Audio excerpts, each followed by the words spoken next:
देखो last class में अपन ने एक इम्पॉर्टेंट पॉइंट जो पढ़ा था वो बाद क्वेश्चन के साथ मैं रिवाइज कर दूंगा। वो ये था कि अगर दो एपीज हैं आपके पास और उसके आइडेंटिकल टर्म चाहिए, आइडेंटिकल टर्म कितने सारे आइडेंटिकल टर्म है ऐसा क्वेश्चन होगा, तो आपका जो आइडेंटिकल टर्म वाली जो एपी बनेगी उसका कॉमन डिफरेंस दोनों गिवन एपी के कॉमन डिफरेंस का क्या होगा, एलसीएम होगा। ठीक है, क्लियर। तो इस पे और क्वेश्चन लेंगे थोड़ा सा, अभी थोड़ा आगे बढ़ना है, फिर वापस आगे पीछे आगे प्रैक्टिस करते रहेंगे ये अपन। चलो अब देखो, एपी और जीपी में क्या रिलेशन होता है वो समझ लीजिए। अगर आपके पास एपी है और जीपी है तो how you will relate AP and GP. AP में आपका डिफरेंस सेम होगा, एपी जीपी। ध्यान दीजिएगा, अगर एपी में कहीं प्लस है तो जीपी में जाके वो इनटू बदल जाएगा। एपी में कहीं अगर मान लो माइनस है तो जीपी में जाके वो डिवीजन हो जाएगा। एपी में अगर कहीं डिवीजन है, इनटू है, तो जीपी में वो जाके पावर बनेगा। एपी में अगर मान लीजिए कहीं डिवीजन है तो जीपी में जाके वो रूट बनेगा। एपी में अगर ए है तो जीपी में ए ही रहेगा। एपी में अगर डी है तो जीपी में जाके डी की जगह क्या हो जाएगा, आर हो जाएगा। और सबसे इंपॉर्टेंट पॉइंट, यदि सफिक्स एन है, लोअर सफिक्स एन है और उसमें +1 हो तो जीपी में भी जाके n+1 ही रहेगा, कोई चेंजेस नहीं होगा। प्रॉब्लम हो रही है इसमें। और अगर यहाँ -1 हो तो यहाँ -1 हो जाएगा। अगर कोफिशिएंट की बात करें, मान लो सफिक्स पी और क्यू है, P H Q H term है, तो सफिक्स पी और क्यू हो जाएगा। तो अगर p प्लस क्यू होगा तो जीपी में भी p प्लस क्यू होगा। सफिक्स में कोई भी प्लस माइनस में चेंजेस नहीं होंगे। p माइनस क्यू होगा तो ये p माइनस क्यू होगा। This is the way in which we can change AP into GP.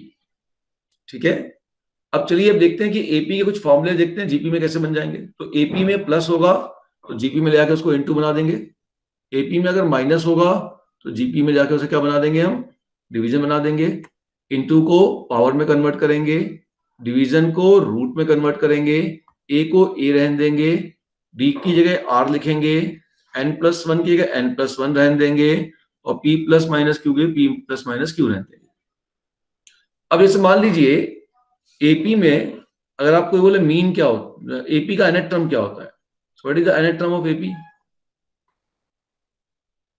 तो nth term of the AP होता है a plus n-1 into D. तो देखो जीपी का nth टर्म क्या होगा, ए की जगह तो ए ही रहेगा, नो चेंज। प्लस की जगह क्या हो जाएगा, इनटू,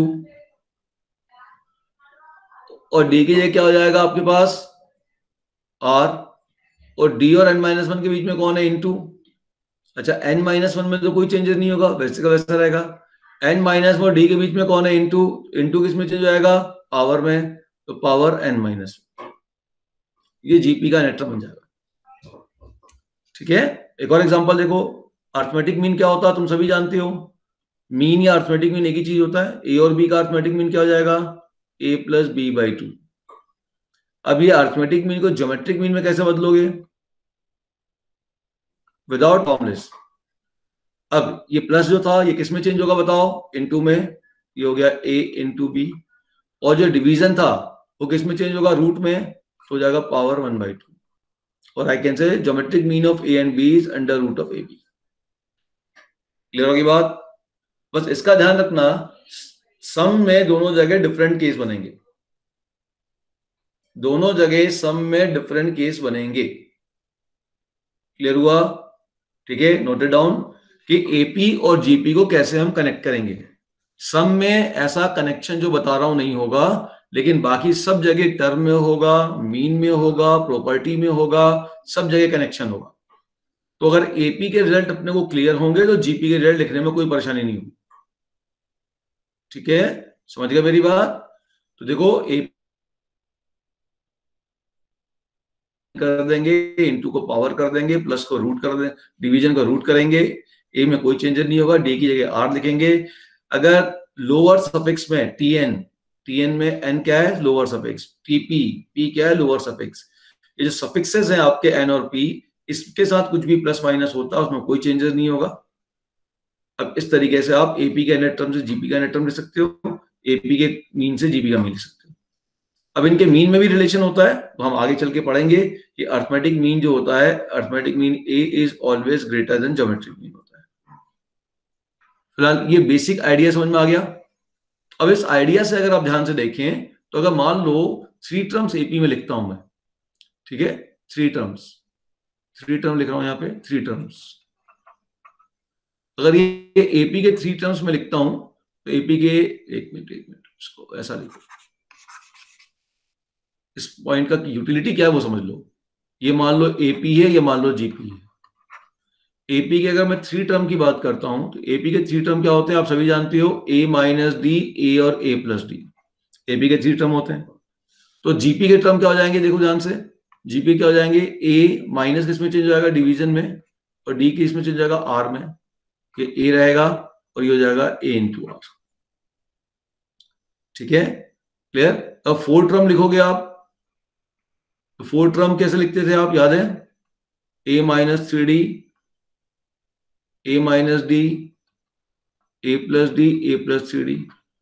तो जीपी में 4 टर्म कैसे लिखोगे, ए माइनस किस में चेंज होगा, डिवीजन में, डी किस में चेंज हो जाएगा, आर में, और इनके बीच में क्या है, इनटू, तो ये इनटू किस में चेंज होगा बेटा, पावर में, तो हो जाएगा आर क्यूब, और डिवीजन चेंज हो जाएगा, माइनस चेंज हो गया डिवीजन में, तो हो गया ए अपॉन आर क्यूब। ये ऑटोमेटिक ए माइनस चेंज हुआ डिवीजन में, डी चेंज हुआ आर में, ए प्लस चेंज हुआ इनटू में, डी चेंज हुआ आर में, और ये हो जाएगा ए आर क्यूब। तो इस तरीके से एपी की चीजों को आप जीपी में कन्वर्ट कर सकते हैं। बात समझ में आ गई मेरी, ठीक है, क्लियर। तो ये एक थोड़ा सा चीज ध्यान रखना कि हम बहुत सारी चीजों में, इससे फायदा ये अपने को मिलेगा बेटा कि जब अपन एपी की प्रॉपर्टी पढ़ेंगे तो साथ साथ जीपी की प्रॉपर्टी भी पढ़ लेंगे। बस इतना ही तो चेंज करना है, यही तो बात ध्यान रखनी है, ऊपर की 4-5 चीजें, प्लस को इनटू में, माइनस को डिवीजन में, इनटू को पावर में, डिवीजन को रूट में, ए की जगह ए, डी की जगह आर। अभी ध्यान दीजिए, इस बारे में हम बात करेंगे बाद में कि इक्वल टू होगा कब होगा। अभी तो हम सिंपल लिख रहे हैं arithmetic mean is greater than geometric mean, equal to होने की पर्टिकुलर कंडीशन है। चलिए ठीक, सो वो तो टर्म इक्वल होते तभी, ठीक है ना।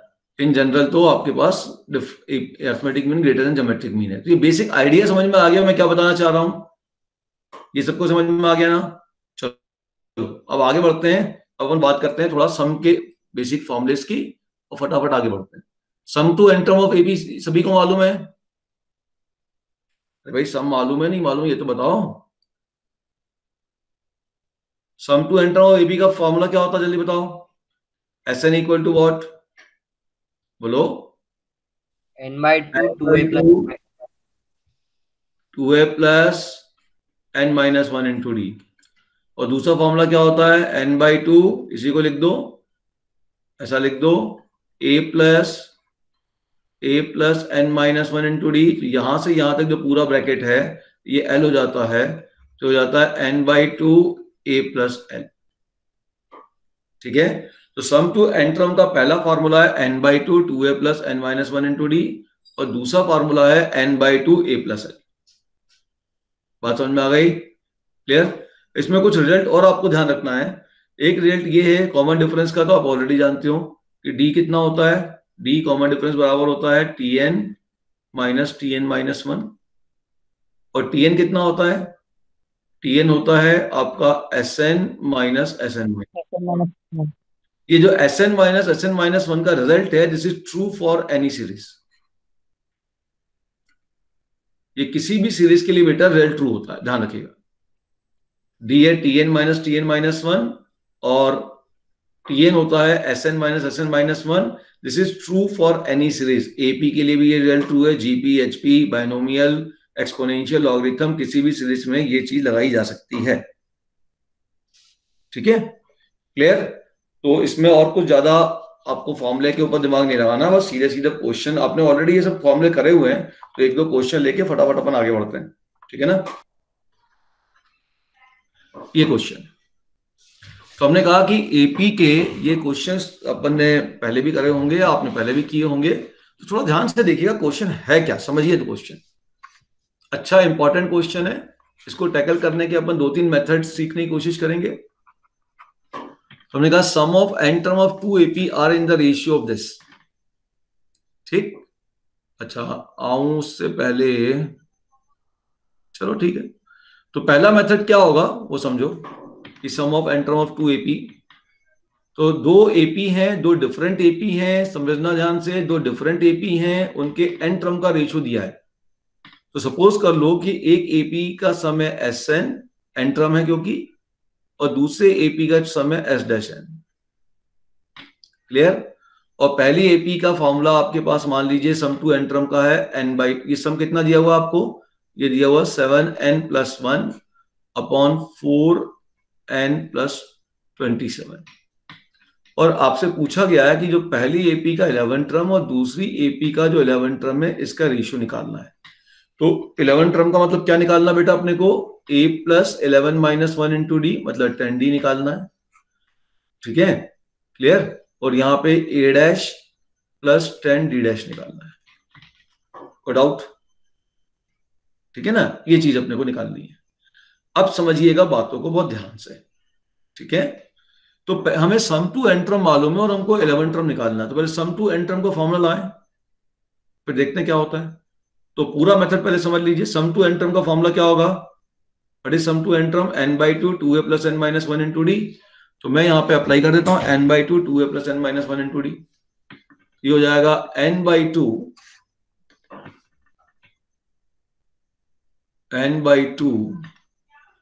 × a + n - 1 × d whole divided by, यहां भी नंबर टर्म n ही है तो n/2, लेकिन आपका एपी अलग था इसलिए डैश लगाया मैंने। तो अगर एपी अलग है तो उसका फर्स्ट टर्म भी अलग होगा और उसका कॉमन डिफरेंस भी अलग होगा, मैंने d' लिख दिया। And this must be equal to 7n+1 upon 4n+27। मैं अभी पहला मेथड ले रहा हूं जो नॉर्मली आपको मिलेगा, फिर इसको छोटा करेंगे, फिर दूसरे मेथड की बात करेंगे। अच्छा अब ध्यान से देखिएगा कि आपका यहां पे ये n/2 से n/2 कैंसिल हो गया। ठीक, ओके। मुझे चाहिए क्या, मुझे a + 10d चाहिए। तो a का कोफिशिएंट क्या चाहिए, 1 चाहिए। नीचे a' का कोफिशिएंट क्या चाहिए, 1 चाहिए। यहां पे ध्यान से देखो, यहाँ a का कोफिशिएंट क्या आ चुका है, 2 आ चुका है, यहां भी 2 आ चुका है, लेकिन मुझको चाहिए तो 1। तो इस 2 की जगह 1 बनाने के लिए न्यूमरेटर डिनोमिनेटर से 2 कॉमन ले लो। तो न्यूमरेटर से 2 कॉमन ले लिया। अब ये बचा a + n - 1/2 × d अपॉन, फिर 2 common, a' + n - 1/2 × d', this is equal to 7n+1 upon 4n+27। ये 2 से 2 भी कटिए। अब आप ध्यान से देखिए, ये रिलेशन नंबर 1 है, इसको मान लो रिलेशन नंबर 1 है, और ये रिलेशन नंबर मान लो 2 है। मुझे यहां के लेफ्ट हैंड साइड में मैंने a का कोफिशिएंट 1 बना दिया, a' का ही 1 बना दिया, जैसा कि यहां 1 के राइट हैंड साइड में चाहिए था। अब d के साथ क्या चाहिए, मुझे ऊपर भी 10 चाहिए और नीचे भी 10 चाहिए, दोनों जगह 10 10 चाहिए। अब अगर ध्यान से देखेंगे तो इस क्वांटिटी में d के साथ जो क्वांटिटी थी वो किसके इक्वल होनी चाहिए थी, 10 के इक्वल होनी चाहिए थी। तो मैं कहूंगा n - 1/2 must be equal to 10। ठीक है, कंपेयर करेंगे ना बेटा, कंपेयर करेंगे हम। यहाँ पे इसको कंपेयर करो, यहाँ d का कोफिशिएंट 10 है, यहाँ कोफिशिएंट क्या है d का, n - 1/2। तो दिस मस्ट बी इक्वल, तो n - 1/2 should be equal to 10। यहां से सॉल्व कर लो तो n - 1 हो जाएगा 20, और यहां से निकाल लोगे तो n की वैल्यू हो जाएगी 21। तो n की वैल्यू अगर आप 21 रख दोगे तो आपके पास कैलकुलेशन हो जाएगा। कहां रख दोगे 21, इस जगह रखोगे। कहां रखोगे, ध्यान से देखो, इक्वेशन 2 में, सुनना ध्यान से, इक्वेशन 2 में 21 रख दोगे, या इस जगह 21 रख दोगे। ठीक है, क्लियर? तो देखो ये आपको ये टर्म मिल रहा है, 21 रखो, 2a + 21 - 1 20d, 2 कॉमन ले लो, a + 10d मिल गया। तो इस एक्सप्रेशन में या इस एक्सप्रेशन में अगर n की जगह 21 रख दोगे तो आपको ये वाली जो क्वांटिटी थी वो आपको यहाँ लेफ्ट हैंड साइड में मिल जाएगी। तो नेचुरल सी बात है, इसकी जो आउटपुट आएगा वो 21 रखने पे राइट हैंड साइड से मिल जाएगा। आगे बात मेरी। तो अब ये जो क्वांटिटी थी n की जगह 21 वो आप इसके लेफ्ट में रख दीजिए, यहां पे रख दीजिए। So put into equation number 2 में पुट कर दें तो ये क्या बन जाएगा, a प्लस 21 माइनस 1 20/2 मतलब a plus 10d upon a dash plus 10d dash, और यहां भी 21 रख दे तो 7 into 21 plus 1 upon 4 into 21 plus 27। Solve कर दो बेटा, क्या आंसर आया बताइए जल्दी, आंसर निकाल लो। तो 21 इंटू 7 कितना हुआ, 7 7 जा 7 और 7 2 जा 14, तो 147 प्लस 1 तो 148 है ना। और नीचे निकाल लो 21 इंटू 4 तो ये हो जाएगा 84, 84 प्लस 27 तो 84 प्लस 27 तो ये हो गया आपके पास 91 100 ठीक है। अब कैंसिल कर दो इसको उठा के, कैंसिल करके देखो क्या आ रहा है, कितने से कैंसिल हो रहा है, मेरे ख्याल से 37 से हो रहा होगा कैंसिल। देखो 37 से कैंसिल हो जाएगा तो बन जाएगा 4/3। 111 थोड़ा ध्यान रखना, 37 के टेबल में आ जाता है। ओके क्लियर है सभी को। चलिए तो आपको एक्चुअल में ध्यान क्या रखना है, आपको ध्यान इस स्टेटमेंट को रखना है कि n-1/2 n-1/2 is equal to, ये स्टेटमेंट आप इस तरह के ध्यान रखो, n-1/2 this will be equal to term -1, n-1/2 is equal to term -1। या इसके लिए एक और चीज आप याद कर सकते हो, रिप्लेस n बाय 2n-1। दूसरा आप ये कह सकते हो रिप्लेस n बाय 2n-1। आप देखिए इसको सॉल्व करेंगे तो 2n-1 ही आएगा, ठीक है। आप ऐसा भी कह सकते थे रिप्लेस n बाय 2n-1। तो इससे क्या फायदा मिलेगा, अगर ये आपको याद हो जाए तो, ये अगर आपको याद है तब तो और भी इजी काम हो जाएगा। कैसे, देखो ध्यान से। तो हम कह रहे हैं n को 2n-1 से रिप्लेस करो, हमें कौन सा टर्म निकालना है, 11 निकालना है। तो व्हाट इज 2n-1, तो n तो आपका 11 है तो 2 इंटू 11-1 तो 21 आ गया। अब ये जो n था इसको रिप्लेस कर दो 21 से। क्लियर होगी बात, ठीक है। आप ऐसा भी याद कर सकती हो कि n को रिप्लेस कर दो 21 से, 2n-1 से। तो मैं जो बोल रहा हूं बहुत ध्यान से सुनना, यदि सम टू n टर्म का रेशियो दिया है, ये याद होना चाहिए रिजल्ट, तो ऑब्जेक्टिव में काम आएंगे फटाफट।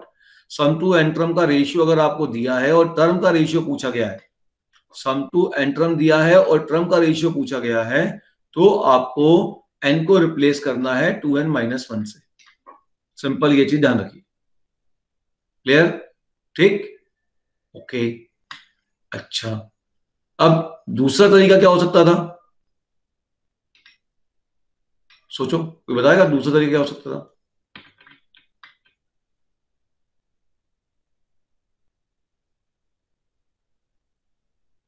दूसरे तरीके के लिए मुझे एक पॉइंट आपको समझाना पड़ेगा, तो वो पॉइंट मैं समझा दूं आपको फटाफट। देखो अगर ये 11 और 10 डाल फॉर्मूले दो। को ध्यान दो, तब दूसरा तरीका समझाऊंगा। सम टू n टर्म के फॉर्मूले को वापस ध्यान दो। सम टू n टर्म का फॉर्मूला क्या है, n/2 2a plus n-1 into D. अब अगर ब्रैकेट ओपन करूंगा तो हो जाएगा na प्लस, ये देखो n² into d/2 minus nd/2। अब यहां पे मैंने सब चीजों को एक साथ कलेक्ट किया तो हो जाएगा n² इंटू d/2 प्लस, इन दोनों में से बेटा n कॉमन ले लो तो a माइनस d/2। मैंने इस क्वांटिटी को एक नया नाम दे दिया n² इंटू कैपिटल A और इसको नाम b दे दिया n into capital B। Sum to n term of an AP is always quadratic in n। Sum to n term of an AP is always quadratic in n। ध्यान रखना है plus c separate constant नहीं आता। Sum to n term of an AP is always quadratic in n, इसमें plus c वाला term नहीं आएगा। समझ गए ये बात। अच्छा, हमने a किसको माना था, d/2 को, तो यहां से अगर d/2 a है तो d कितना हो गया भाई, d/2 अगर a है, d/2 अगर आपका a है, कैपिटल A है, तो क्लियरली d कितना हो जाएगा 2a। तो जो n स्क्वायर का जो कोफिशिएंट होगा उसको डबल करने पे आपको जो सम का क्या मिल जाएगा, कॉमन डिफरेंस मिल जाएगा, या सीरीज का कॉमन डिफरेंस मिल जाएगा। और a कैसे मिलेगा, a होगा S1 या T1, तो ये यहां से a और d फटाफट मिल जाएंगे। जैसे एक मैंने क्वेश्चन लिया, सपोज कर लो मैंने कहा कि sum to n term 5n² plus 7n है, तो आप कोई बोलेगा साहब कि इसमें बताओ, इसमें कोई बोलेगा ना बताओ साहब 8 टर्म क्या होगा, ऐसा क्वेश्चन आ गया। तो पहला तरीका ये हो सकता था, मेथड 1, कि भाई आपके पास Sn मालूम है, तो Sn मालूम है तो मैं a निकाल सकता हूँ, d निकाल सकता हूँ। a क्या होगा, a तो S1 होगा, यहां रख दो 5 + 7 12, a तो 12 हो गया। अब d क्या होगा, d क्या होगा, d तो n² के कोफिशिएंट का डबल होगा, तो 2 × 5, ये समझ में आ गया सभी को बेटा, तो 2 × 5 10 हो जाएगा। a और d मिल गया। अब कौन सा टर्म निकालना आपको, 8 टर्म निकालना, तो 8 टर्म निकाल लो, a + 7d वैल्यू पुट कर दो, ठीक है। a कितना है 12 + 7 × 10, सॉल्व कर लीजिए, तो हो गया 70 + 12 82, ये आपस 8 टर्म आ गया। तो ये ध्यान रखना, sum to n term of an AP is always in this form, वो हमेशा n² × a + n × b होता है। और यहाँ पे जो n² का कोफिशिएंट है, इसको डबल करने पे आपको कॉमन डिफरेंस मिल जाता है, और a आपके पास जो हो जाएगा फर्स्ट टर्म हो जाएगा। क्लियर, ठीक है। जो फर्स्ट टर्म है वो आपका क्या होगा, S1 होगा। इसी क्वेश्चन को निकालने का दूसरा मेथड भी हो सकता था कि अगर आप 8 टर्म निकालना चाहते हो तो आपने एक फॉर्मूला पढ़ा हुआ है कि Tn = Sn - Sn - 1। वो 10th क्लास वाला तरीका नहीं ले रहा हूं, उसमें 10th में भी ये पढ़ा होगा आपने। Tn = Sn - Sn - 1। What is T8? T8 = S8 - S7। अब S8 निकाल लो, n की जगह 8 रख दो, तो 5 × 8² plus 7 × 8 minus S7, 5 × 7² plus 7 × 7, solve कर दो, आ जाएगा आंसर। सॉल्व करने में ध्यान रखना, इस क्वांटिटी को और इस क्वांटिटी को इकट्ठा करो, 5 कॉमन ले लो, 8² - 7², और यहां दोनों से 7 कॉमन ले लो, 8 - 7। क्लियर है। तो ये हमेशा ध्यान रखें इस बात का कि sum to n term of an AP हमेशा क्वाड्रेटिक n क्या होता है, n होता है इसमें, लेकिन +c नहीं आता। ये रिजल्ट थोड़ा सा दिमाग में बिठाने पड़ेंगे। इसमें जो n² का कोफिशिएंट होता है उसको डबल कर देंगे। ये क्या हो रहा है भाई, कौन आने की कोशिश कर रहा है। n² के कोफिशिएंट को अगर आप डबल कर देंगे, ठीक है, तो आपके पास वो कॉमन डिफरेंस बन जाएगा, और n की जगह 1 रख देंगे तो फर्स्ट टर्म मिल जाएगा। इन दोनों में से कोई भी मेथड लगा लीजिए। अच्छा, अब इस रिजल्ट का ऊपर वाले क्वेश्चन में कैसे यूज होगा वो देखो। ये समझ में आया सभी को, ध्यान से देख लो।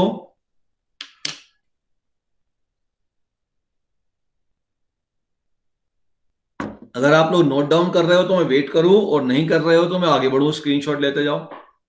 बाकी वीडियो में अपलोड कर देता हूं डेली।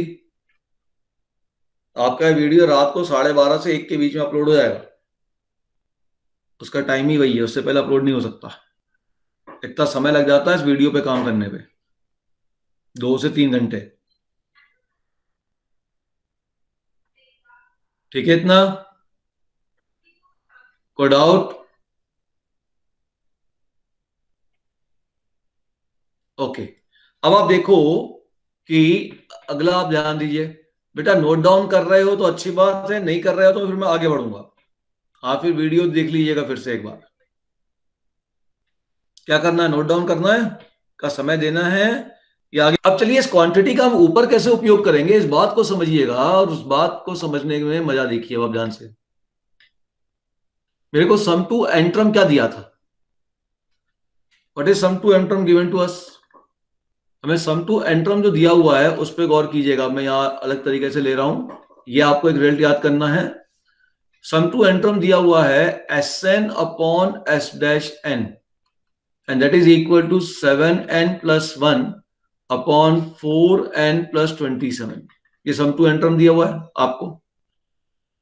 लेकिन अभी हमने प्रूफ किया कि सम टू एन टर्म जो होगा वो तो क्वाड्रेटिक इन एन होगा। सम टू एन टर्म क्या होगा बेटा? क्वाड्रेटिक इन एन होगा। ठीक है, तो क्या ये क्वाड्रेटिक इन एन है? Sum to N term quadratic in n होना चाहिए था। हाँ या ना जवाब दो। तो ये तो क्वाड्रेटिक इन एन नहीं है, तो इसको क्वाड्रेटिक इन एन बना दिया जाए। तो क्वाड्रेटिक इन एन बनाने के लिए यहाँ पे एन स्क्वायर चाहिए, तो एन से ऊपर नीचे मल्टीप्लाई कर देता हूं। So this can be written as 7 into n square plus n upon 4 into n square plus 27n। अब मैं कह सकता हूं हाँ यार सम का रेशियो ये बिल्कुल सही है, क्योंकि सम टू एन टर्म तो इसी फॉर्मेट का होता है, ये भी सम टू एन टर्म इसी फॉर्मेट का होता है। और जैसे ये लिख दिया, अब मुझे अगर 11th टर्म और 11th टर्म का रेशियो निकालना है तब तो बड़ा आसान हो गया। 11th टर्म क्या होगा? a plus 10d। क्या होगा बोलो? a plus 10d। और ये क्या हो जाएगा? a dash plus 10d dash. बताओ ऊपर वाले का a क्या है? यहां से निकालो ऊपर वाले का a। Sum to N term क्या है? 7n square plus n। What is a तो फर्स्ट टर्म है, 1 रखने पे a मिल जाएगा। n की जगह 1 रखने पे a मिल जाएगा, तो 1 रखने पे क्या मिलेगा? 8। ये हो गया 8 plus 10 into D. Common difference क्या होगा? एन स्क्वायर के कोफिशिएंट का डबल, तो इंटू 14। ठीक है, ओके। और नीचे ध्यान से देखो a कितना हो जाएगा? n की 1 रख दो, तो 27 प्लस 4 तो 31 हो गया, plus 10 into D dash. D dash निकाल लीजिए, डी डैश कितना होगा? डी डैश मतलब एन स्क्वायर के कोफिशिएंट का डबल मतलब 8। सॉल्व करो, आंसर आना चाहिए। चेक करो, चेक करो इसको।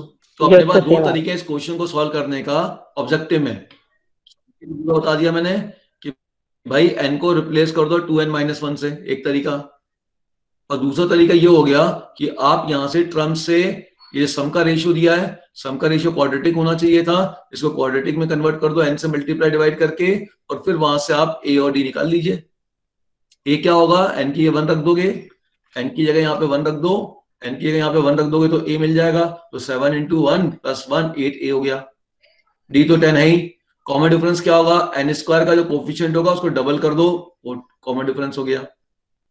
अब यहाँ पे a डैश क्या होगा? n के 1 रख दो, तो 27 प्लस 4 31a हो गया, प्लस 10 इंटू डी। डी कितना है? एन स्क्वायर के कोफिशिएंट का डबल, ये हो गया। अब कोई बच्चा बोले कि सर मान लो अगर टर्म दिया हुआ है, ये सबको समझ में आया? दोनों मेथड क्लियर है? इस मेथड में रिजल्ट याद करना है, इस मेथड में कॉन्सेप्ट याद होना चाहिए। ये तो करना ही पड़ता बच्चों को, ये तो बच्चों को मालूम ही रहता है कि sum to N term quadratic in n होता है। ठीक है, अच्छा। अब मैं जो कह रहा हूं उस पर ध्यान दीजिएगा। तो मैंने अभी दो बातें आपको समझा दी। क्या समझाई मैंने? कि सम टू एन टर्म, फिर से यहां लिख रहा हूं, sum to N term of quadratic, sum to N term of quadratic क्या होता है बताओ? कैपिटल ए into n square plus capital B into n, इस फॉर्मेट का होता है। और यहां पे ए जो होगा वह S1 होगा, और डी जो होगा वो आपका एन स्क्वायर के कोफिशिएंट का डबल होगा। ठीक, अच्छा एक और बात, तो बट nth टर्म क्या होगा? Tn क्या होगा? बताया था, याद है? Tn क्या होता है? What is Tn? चलो यहां बगल में कैलकुलेट करके, what is Tn? a plus n minus 1 into d, bracket open कर दो, तो a plus n d minus d. ये देखो ध्यान से, n d plus a minus d. अब मैं इस d को एक नया नाम देता हूं कैपिटल ए, और ए माइनस डी को नया नाम देता हूं कैपिटल बी। तो nth टर्म जो होता है, nth टर्म जो होता है वो आपके पास होता है कैपिटल ए इंटू एन प्लस बी। ये ए और ये बी अलग अलग है, सेम नहीं है। अब यहां पे ए क्या होगा? ए तो T1 होगा, कोई दिक्कत ही नहीं है। बी क्या होगा? डी जो एन का कोफिशिएंट होगा वही होगा, जो एन का कोफिशिएंट है, जो एन का कोफिशिएंट है वही डी है। ठीक है ना? अब अगर मान लो कभी ऑब्जेक्टिव क्वेश्चन ऐसा आ जाए, सुनना ध्यान से, कभी कभी क्वेश्चन हम ऐसा फ्रेम करते हैं कि मान लो टर्म का रेशियो दिया हुआ है, मान लो मैंने कहा nth टर्म दिया हुआ है और ये दिया हुआ है, मैंने ऐसा कह दिया 5n + 4 है और 7n - 2 है ना। मैं टर्म का रेशियो जरा उल्टा क्वेश्चन बना रहा हूं। अब मैं कहता हूं फाइंड सम का रेशियो, अब मैं कहता हूं बताओ S10/S10 क्या होगा। तो अब टर्म का अगर रेशियो दिया हुआ है तो टर्म का अगर रेशियो दिया है वो तो लीनियर इन n होना चाहिए। किसी भी टर्म का जनरल फॉर्मेट लीनियर इन n होता है। तो nth टर्म में अगर मैं टर्म दे रहा हूं तो लीनियर इन है या नहीं, पहले वो देखो। हाँ भाई ये लीनियर इन n है, ये भी लीनियर इन n है, तब तो कोई दिक्कत नहीं है। तो सम का फॉर्मूला लगा दो अब, S10/S10 क्या होता है सम का फॉर्मूला बताइए। n/2, तो n तो तुम्हारे पास है यहाँ पे n/2, तो n तो तुम्हारे पास है 10/2, 2 × a अभी लिखूंगा क्या है a, plus n - 1 10 - 1 into d नहीं मालूम लिखूंगा, अपॉन नीचे भी n/2 तो 10/2, 2 × a लिखना है, प्लस 10 - 1 n - 1 इंटू d नहीं मालूम लिखना है। अब जो लिखना है वो रेड से लिखना है। चलिए 2 × a क्या होगा, n की जगह 1 रख दो तो a मिल जाएगा 9। d क्या होगा, n का जो कोफिशिएंट है वही d है 5। यहाँ पे नीचे वाले के लिए a क्या होगा, n की जगह 1 रख दो तो 7 - 2 कितना हो गया 5। और d क्या होगा, जो n का जो कोफिशिएंट है वही d है, मतलब 7। सॉल्व कर दो, सम का रेशियो आ गया। ये दो बेसिक चीजें अगर ध्यान हो तो किसी भी ऑब्जेक्ट अलग से फॉर्मूले को याद करने की अपने को जरूरत ही नहीं है। इन्हीं दो से इस टाइप के क्वेश्चन को हम मैनिपुलेट करके टैकल कर ले। समझिए इस दोनों चीजों को, बहुत सिंपल है और ये हर बच्चे को याद रहती है। याद नहीं है तो याद करिए, sum to n term is quadratic expression in n, और यहाँ पे n² के कोफिशिएंट को डबल करने पे आपको d मिलेगा और a आपका क्या होगा, S1 होगा। nth term linear expression in n, linear expression in n होगा। यहां पे जो n का कोफिशिएंट होगा वही d होगा, d = a, और a तो t की n की जगह 1 रखने पे मिल जाएगा। ये बात समझ में आ गई सभी को। हाँ ये भी मैंने बताया था कि n को आप n + 1/2 से रिप्लेस कर सकते हैं, लेकिन अब जरूरत क्या, मैं अगर इस तरीके से करता हूं तो मुझे वो अलग से याद करने की जरूरत ही नहीं है, वो भी कर सकते हैं आप। इसमें एक और चीज है बेटा, आप n को रिप्लेस कर सकते हैं n + 1/2 से। यहां पे आप टर्म में एक और मेथड, सेकंड मेथड क्या हो गया, रिप्लेस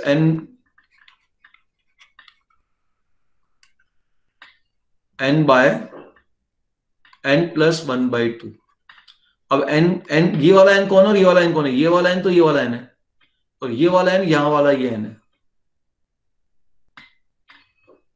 तो n कितना है यहाँ पे 10, तो 10 + 1/2 तो 11/2 हो गया। n की जगह 11/2 रख दो, ऊपर नीचे सॉल्व कर दो, आ जाएगा answer. You can do by this way also. कोई डाउट? मैंने ये ऑलरेडी आपको यहाँ पे देखिए रिजल्ट दिए हुए हैं, दिखा देता हूं मैं आपको, उनको आप याद करना चाहे याद कर लीजिए, या जैसा मैंने समझाया वैसा भी आप कर सकते हैं, कोई दिक्कत नहीं है। दो डिफरेंट एपीज हैं, जैसे दो डिफरेंट एपीज हैं, उसके सम टू n टर्म का ratio some function of n upon some other function of n है, तो nth टर्म का रेशियो क्या होगा, replace n by 2n - 1।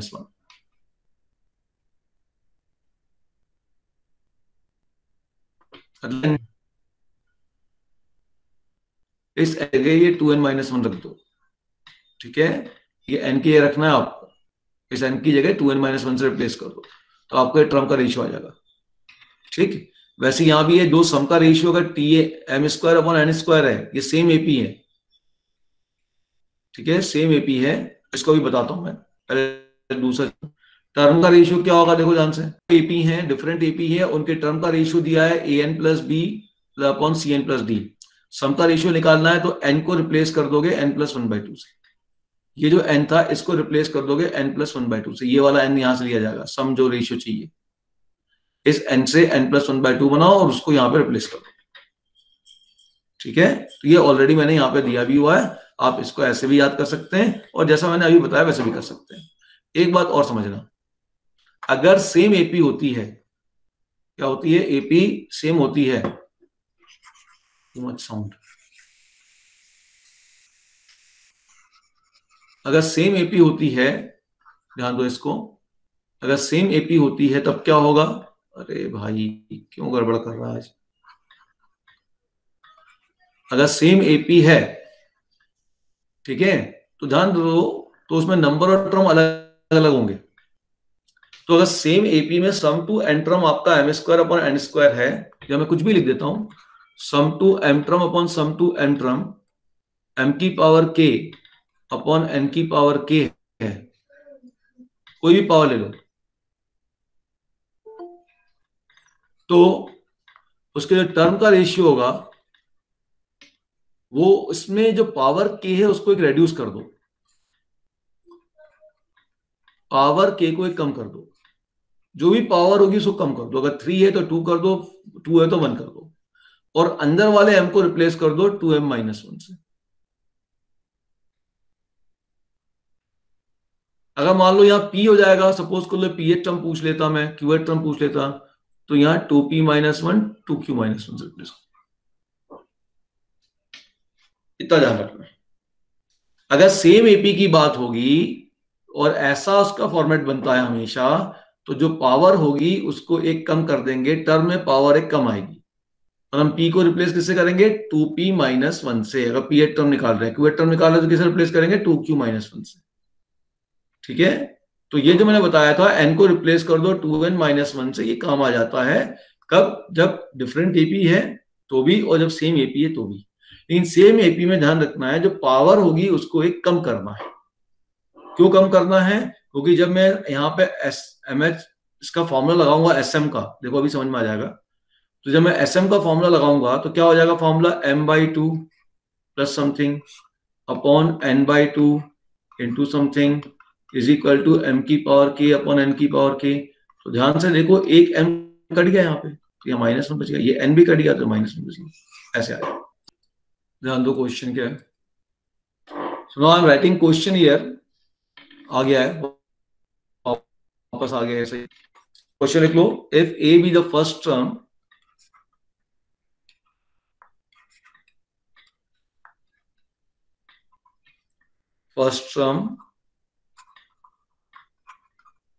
of an AP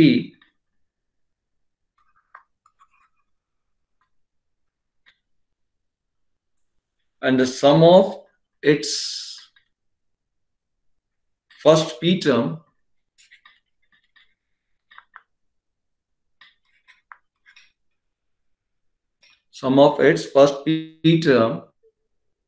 is equal to 0, is 0, then sum of next Q term will be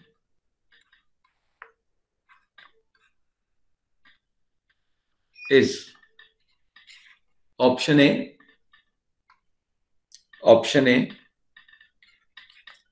into P plus Q upon P minus Q, P minus 1. Option B minus A into P plus Q upon P minus Q. Option C minus A into P plus Q upon P minus 1.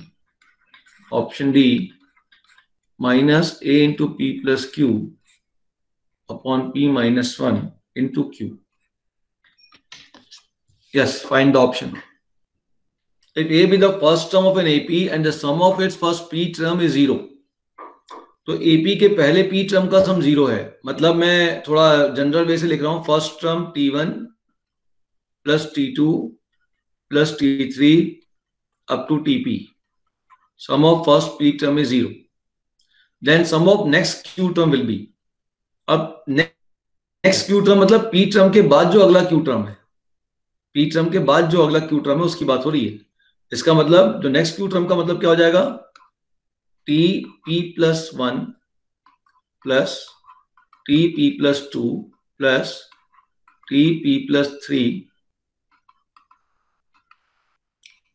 T p plus, अब यहां से इस term के बाद अगले Q term, तो इस term के बाद अगला टर्म कौन सा है? पहला टर्म तो ये हुआ इसका P plus T p plus one, P के बाद पहला टर्म ये, दूसरा तीसरा सफिक्स पे ध्यान दो, 1 2 3 और क्यू टर्म तो पी प्लस क्यू, इसकी वैल्यू मुझको निकालनी है। This is the question.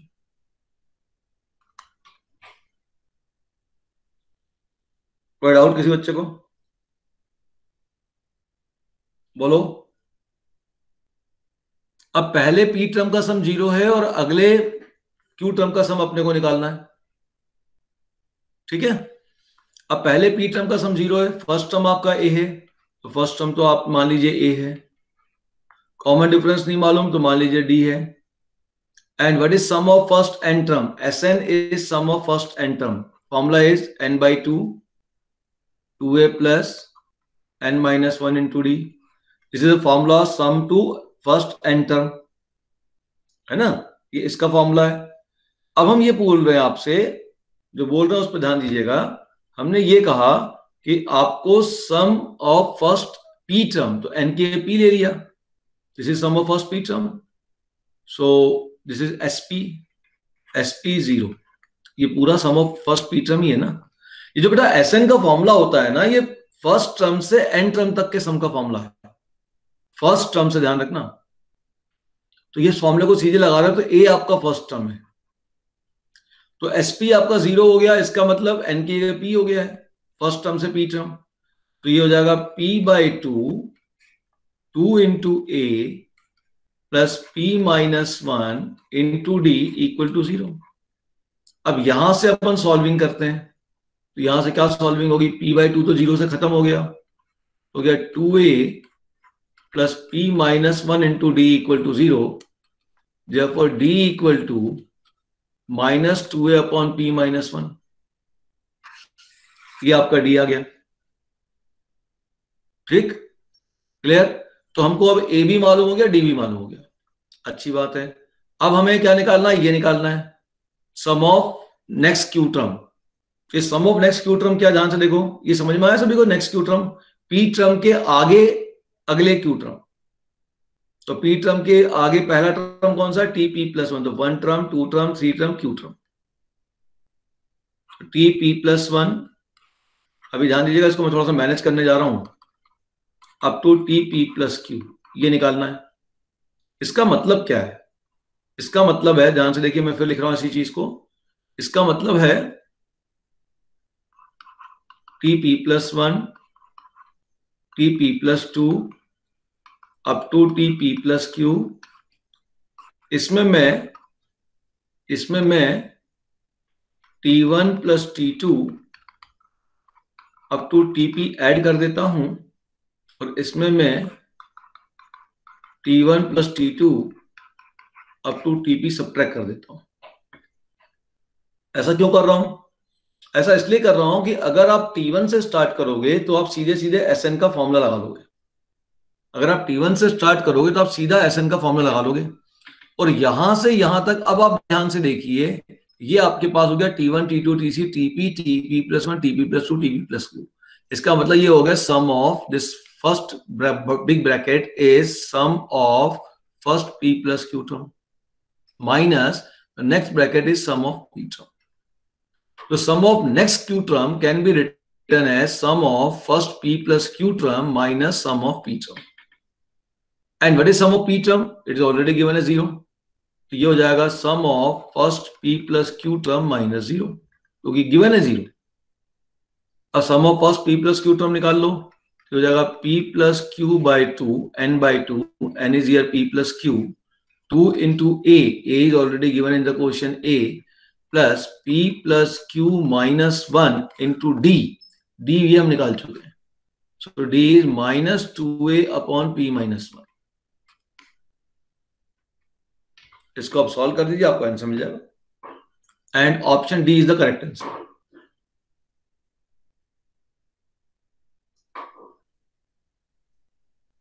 समझ में आ गया?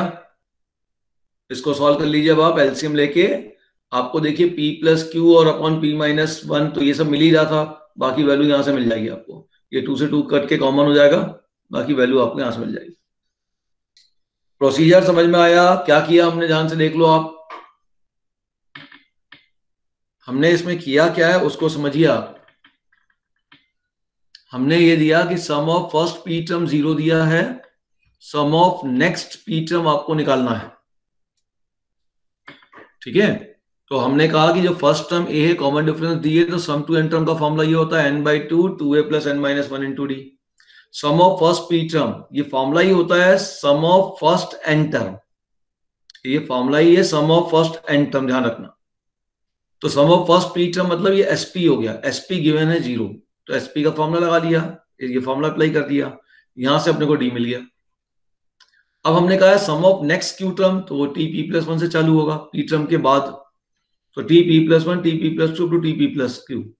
अब इसमें T1 T2 TP हम क्या कर दें, ऐड कर दें और सब्ट्रैक्ट कर दें। तो ये जो पूरा बड़ा ब्रैकेट है ये हो गया S P plus Q minus S P, और एस पी कितना है 0 है, तो हो गया एस पी प्लस क्यू। अब एस पी प्लस क्यू का फॉर्मूला लगा लीजिए और सॉल्व कर दीजिए, आंसर आ जाएगा आपको। क्लियर हो गया सभी को? फिर से देख लो, पूरा कैलकुलेशन देख लो एक बार ध्यान से आप लोग।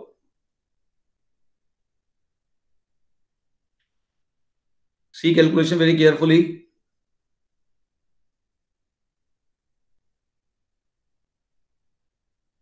क्वेश्चन समझना जरूरी है, वीडियो तो मैं अपलोड कर दूंगा, आप नोट कर सकते हो तो बहुत ही अच्छी बात है, समझने के साथ साथ नोट कर सकते हो, दोनों कर पा रहे हो तो बहुत अच्छा है। अगर ऐसा नहीं कर पा रहे हो तो पहले समझो,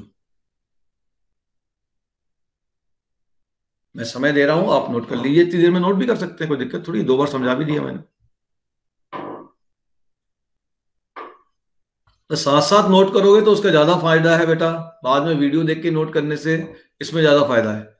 क्योंकि जब वीडियो देखोगे तो आप एक बार कॉपी को पढ़ के देखोगे तो आपको चीजें जल्दी याद होंगी, छोटी छोटी बातों का ध्यान रखोगे तो आपको बहुत फायदा मिलेगा,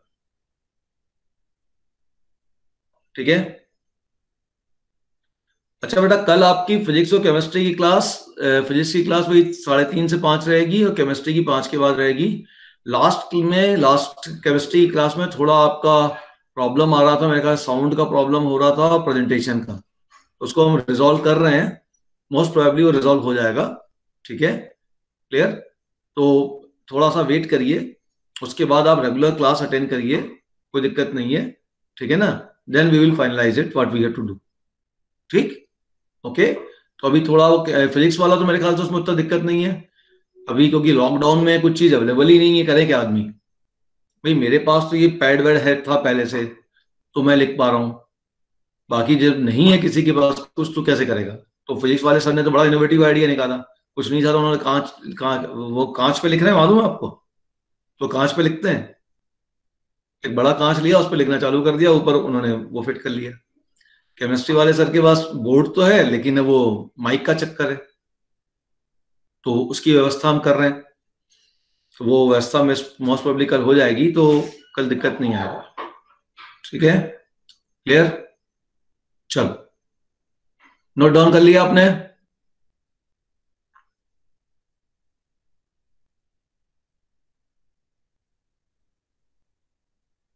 is this clear to everybody? Now next question देखो अब आप, सी नेक्स्ट क्वेश्चन। देखो sum of first 4 term, easy question दे रहा हूं मैं, पिछले वाला थोड़ा कैलकुलेटिव था। Sum of first 4 term of an AP is 56. The sum of last 4 term, आप नोट करते जाइए, जितना नोट कर सकते हैं उतना नोट करिए, समझिए पहले और फिर नोट करिए, क्वेश्चन तो नोट करने में कोई दिक्कत ही नहीं है। लास्ट 4 टर्म इज 112, ठीक है। Clear? If first term f dot t is 11, then find n. Then n is option A 10, option B 9, option C 11, option D 12.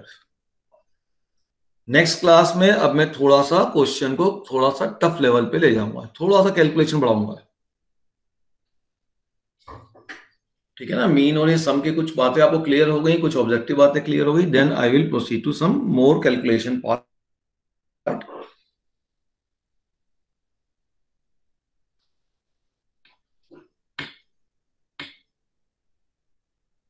आप लोग जो शीट मैंने दी है उसको जरूर, उसके एग्जांपल्स जो दिए हैं पूरे अच्छे से सॉल्व करिए, उसमें डाउट्स आए डाउट पूछिए। फर्स्ट क्वेश्चन, अगर फर्स्ट क्वेश्चन आपका हो जाएगा then you will try this question. Sum to n term is given as 5n square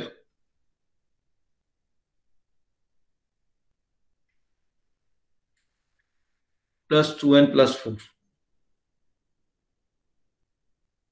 ठीक है। then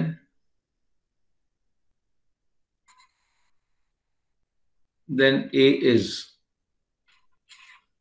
some to n term दिया, आपसे बोला a क्या होगा बताओ, ठीक।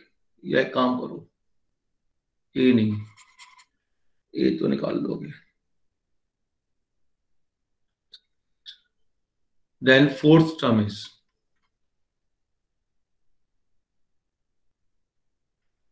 35,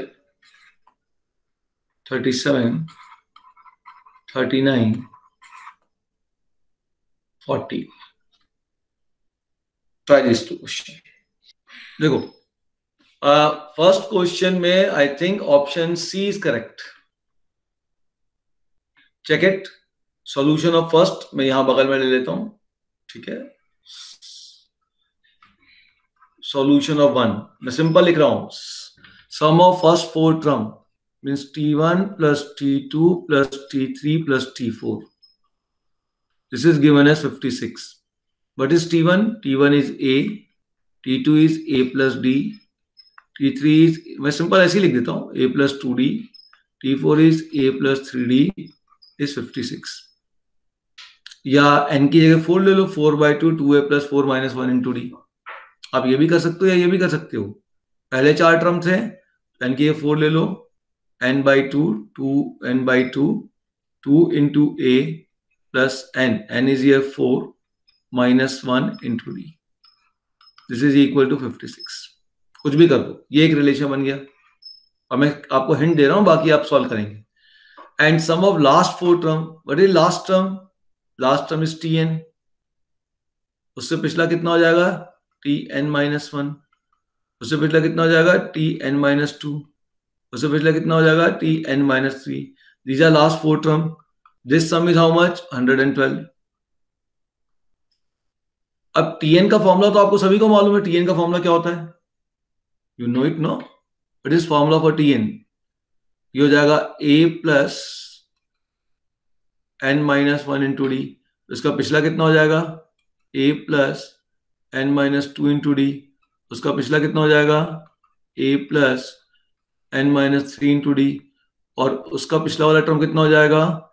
a plus n-4 into d. This sum is given as 112. तो इसको ऐड कर लो तो हो गया 4a plus d कॉमन 112. अब ऐड करो n plus n plus n plus n, 4n minus 4 minus 3 minus 7 minus 2 minus 9 minus 10. एक रिलेशन ये आ गया, इनको सॉल्व कर दीजिए, n मिल जाएगा आपको, ठीक।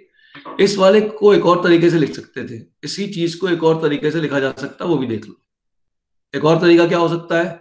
लास्ट वाले को l कह दो, उसका पिछला टर्म क्या हो जाएगा? l माइनस डी, उसका पिछला टर्म क्या हो जाएगा? l माइनस 2d, उसका पिछला टर्म क्या हो जाएगा? l minus 3d. तो l plus l 4l, 3d minus 2d minus d तो क्या? Minus 6d. This is 112. अब इसमें l की वैल्यू रिप्लेस कर लो तो आपको ये मिल जाएगा, सॉल्व कर दो उसको। क्लियर? कुछ और दिया मेरे ख्याल से क्वेश्चन के अंदर, a दिया हुआ है तो a की वैल्यू रख दोगे, d तो यहीं से मिल जाएगा, काम खत्म। क्लियर? ओके। सेकेंड क्वेश्चन का सॉल्यूशन क्या होगा? सेकेंड क्वेश्चन में समझो t4 टर्म दिया और sn दिया हुआ है, तो T4 is nothing but S4 minus S3. T4 is nothing but S4 minus S3. Simple. इसमें ध्यान रखिएगा, इसमें ए और डी निकालने वाला कार्यक्रम मैं अभी पूछता हूं आपसे, इस तरीके से सॉल्व कर लीजिए. एन की जगह 4 रख दीजिए, तो जाएगा 5 into 4 square plus 2 into 4 plus 4 minus 5 into 3 square plus 2 into 3 plus 3 plus minus कर लीजिए. अच्छा, मैंने आपसे एक और चीज पूछ लिया सेकंड क्वेश्चन में, ए क्या होगा? What is a? फाइंड ए. ये बताओ क्या होगा इस क्वेश्चन में, इसमें ए क्या होगा?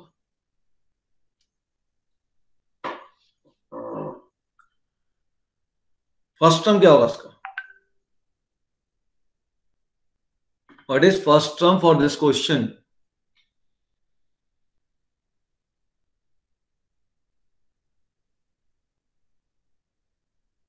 First term is yes 11. Good. Yes, तो first term is what? S1. S1 हो जाएगा 5 इंटू 2 प्लस 4, सॉरी प्लस 4, है ना? तो कितना हो गया आपके पास? ये 11 हो गया. बट ध्यान दीजिएगा बच्चे, गलत है. ये गलत है, इसलिए पूछा है मैंने. क्यों गलत है? क्योंकि सम टू एन टर्म का स्टैंडर्ड फॉर्मेट में केवल ये 2 टर्म आते हैं, ये +4 नहीं आता. Sum to n two n square plus b into n, उसमें ये केवल 2 टर्म आते हैं, +4 नहीं आता. समझ गए मेरी बात? तो ये 2 टर्म से ही आपको ए निकलेगा. तो ए आपका यहां पे हो जाएगा, इन दोनों में 1 पुट करिए, 5 इंटू 1 स्क्वायर, नोट डाउन कर लीजिएगा ये, तो 7 आपका ए है. मैं स्टार्टिंग में यही पूछना चाह रहा था, लेकिन फिर मैंने चलो 4th टर्म पहले पूछ लेते हैं, फिर ये पूछ लेंगे. समझ में आ गया सभी को इतना? कोई डाउट किसी बच्चे को? बोलो. अच्छा, एक लास्ट क्वेश्चन आपसे मैं पूछता हूं, third question. Sum of all integer, ऐसा आपने किया होगा ये.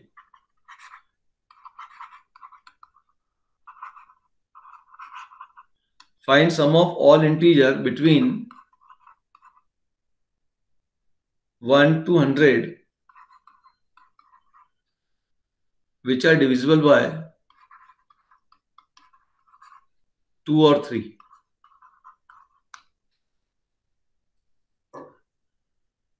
तो अगर आपको सम ऑफ ऑल इंटीजर निकालना तो 2 और 3 से डिविजल हो रहे हैं, 2 से भी हो रहे हैं या 3 से भी डिविजल हो रहे हैं, तो ध्यान रखिएगा ये सम ऑफ ऑल इंटीजर हो जाएंगे sum of integer divisible by 2 plus sum of integer divisible by 3.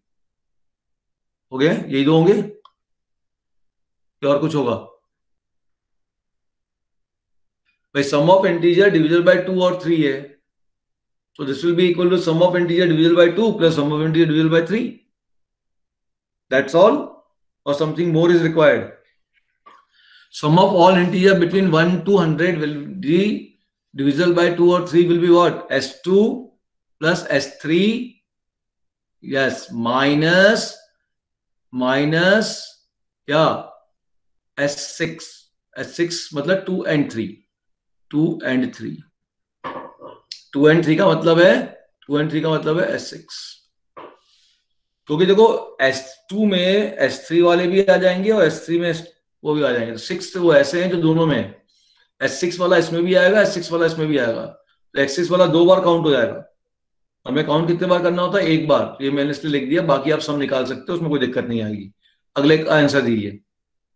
ये तो निकाल सकते हो ना सम डिविजल बाय 2 वाले, तो सब 10th क्लास में किया आप लोगों ने. बस इसके लिए मैंने क्वेश्चन आपके सामने दे दिया है. Now tell me the answer of this. इसका 100 स्क्वायर माइनस 99 स्क्वायर, ये तो नहीं करने बैठ गए ना? अरे बच्चे, इन दोनों में इनका ग्रुप बनाइए, ग्रुपिंग करिए. इसको इसको एक साथ लीजिए, इसको इसको एक साथ लीजिए. देखिए लग तो रहा है ए स्क्वायर माइनस बी स्क्वायर के फॉर्मूले.